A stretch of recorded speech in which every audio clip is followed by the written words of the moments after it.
What's going on, Seraphim? Hope you guys are doing well. I saw your first impression videos of the CYMA M14. You got the SOCOM version. Gee, I wonder where you got that first impression video idea from, huh? And first impression video. Just opening up and picking up. So this is our first time getting our hands on it, and let me tell you, you had to be one handsome dude. So what I'm gonna do, I'm gonna show you. I got the full-size version. Made just nothing internal, but just all external modification to fit the way that I play with this gun. Now I maybe only played with it 2 times because I actually just got it in a trade. But I'm gonna go over a couple things. First, let me tell you, when I got this gun, it had this crazy green paint job. And originally, this is the wood. This is supposed to be the full wood version. It was painted green. The whole thing was painted green. This scope I got from another sniper rifle that I had. It's a Leapers. So I decided to slap that up there. What I did, I sanded this baby down, painted it with the Krylon camouflage. This is the tan, and then the black.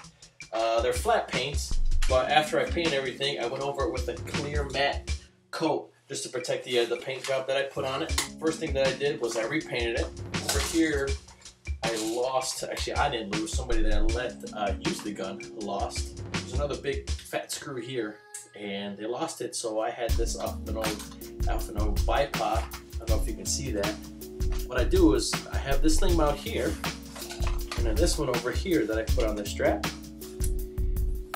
And this lets me run my Irene adaptive sling on it, which is awesome when you go into buildings. This thing's way too big to go into buildings with, so I use my IAS, sling it on my back, and pull out my pistol, and good times. I took off the front sling mount, and I had a rail left over from a broken JGS system, and pretty much all I did was just feed 2 screws through. Pretty much sandwiched the rail on there so it doesn't come off, and now I got a place to put this bipod that I had. One of my buddies gave this to me, and I just had it and I wanted to put it on something, so I figured, hey, you know, why not you put it on this. The suppressor is a handmade suppressor. This is just basically PVC pipe with a washer glued on the front, flat black, with the same paint that I used to paint the rest of the gun. One thing I wanted to mention, and a problem that I had with it, I see that your spring is busted here for the charging handle, and mine was the same way. When I got it, I actually had it rigged with some rubber bands. What I did is I had a old spring from a M4 charging handle, and with some zip ties, what I did is I managed to zip tie the spring to the bolt here and then to the front, so I still get that charging handle sling. But the main reason I did it so this thing wouldn't rattle all over the damn place. But it still is pretty cool. That worked out because when I got it, it was busted. They had rubber bands in it, so I had to, I had to rig it a little bit better. Another problem that I'm having with the gun is that the wiring back here is pretty brittle. And I don't know if that's the case with all of them, but it's actually a lot of it is it's fraying, and so that's why I kind of haven't used it too much. Because a lot of the wire, I actually have it taped up because it's fraying from here, it's coming off from here, and it's kind of ridiculous. So I'm gonna have to go with some shrink wrap or see if I can find maybe some better wiring to put in there. But I got this gun pretty much just to mess around with. I also had another problem with just watch out what kind of magazines you get. Only certain magazines work with this one. I had a bunch in the trade. I got 10, including this one, and they didn't work. I had to hold them, and I don't remember what kind of brand they were. My buddy had a couple of the right brand, and it's something to do with the door. I know I got some views I'm gonna shoot out. The problem is, you see where the spring's at? On a couple of them, the spring's farther back.